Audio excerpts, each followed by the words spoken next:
voyez les territoires s'approprier cette question de la participation? C'est un défi parce que les Français sont beaucoup intéressés sur la chose politique. On voit, ils commandent beaucoup la vie politique, il y a beaucoup d'émissions politiques.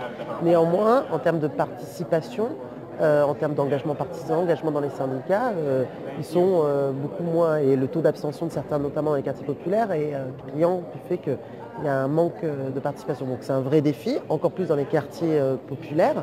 Et je pense que le contrat de ville, avec le cadre de référence qui a été travaillé suite au rapport de Mohamed Mechmach et Marie-Hélène Baquet en lien et qui est inscrit dans la loi de François Lamy de février 2014, il y a un cadre de référence qui a été travaillé entre les associations d'élus et on va dire la coordination Passe en nous. Donc justement, moi je sens que sur certains territoires, ils sont très allants. J'étais à Plaine Commune il y a quelques semaines sur la conférence citoyenne de Plaine Commune. C'est important. L'enjeu, c'est véritablement non pas d'avoir les habitants professionnels qui se mobilisent, mais d'aller chercher les habitants qui se sentent disqualifiés ou qui se sentent, d'aller chercher ceux qui ne viennent jamais dans les réunions publiques.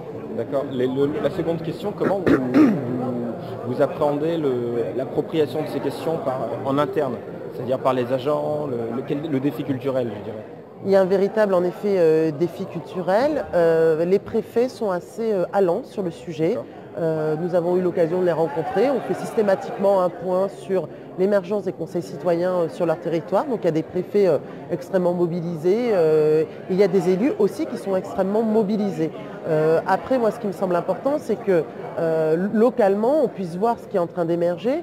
Et là, aujourd'hui, on est dans un rôle vraiment d'incitation et on va voir, on a desserré justement la signature des contrats de ville à juin 2015, alors qu'avant c'était décembre 2014, pour permettre justement ce temps véritablement de co-construction avec les habitants. La troisième question, c'est celle du développement économique. Oui. Aujourd'hui, donc là c'est l'enjeu avec l'ANRU 2, avec la volonté de fédérer les acteurs et la coopération territoriale. Comment on le sent, où on en est et quels sont les objectifs concrètement? C'est un objectif extrêmement important. L'enjeu, pourquoi on veut développer l'enjeu qui est posé, c'est pourquoi on veut faire le développement économique, c'est notamment parce que la première des préoccupations dans les quartiers populaires, c'est la question de l'emploi qui est posée. Donc le levier du développement économique est pour nous un levier important. Nous avons une convention qui a été signée à l'époque par Najat Vallaud-Belkacem et la Caisse des dépôts et consignations qui n'est pas sur des prêts, mais sur de l'investissement.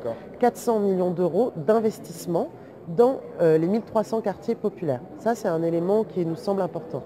Néanmoins, il y a un deuxième élément, c'est de se dire, dans ces quartiers, il y a beaucoup de talent, beaucoup de compétences, beaucoup de dynamisme, beaucoup de créativité. Et donc, il faut véritablement aider cela. Et finalement, la République doit être le réseau de ces personnes qui n'en ont pas parfois.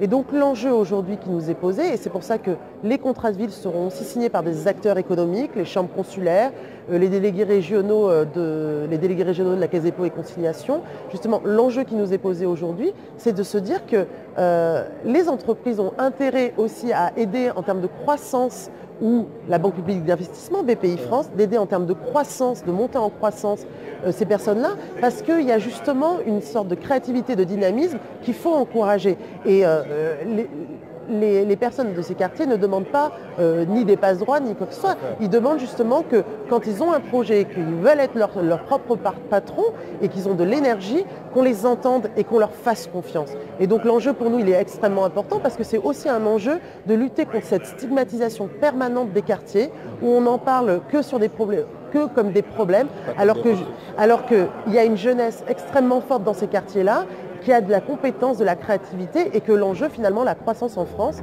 c'est peut-être dans ces quartiers qu'on la trouvera. Excellent, merci beaucoup. Merci à vous.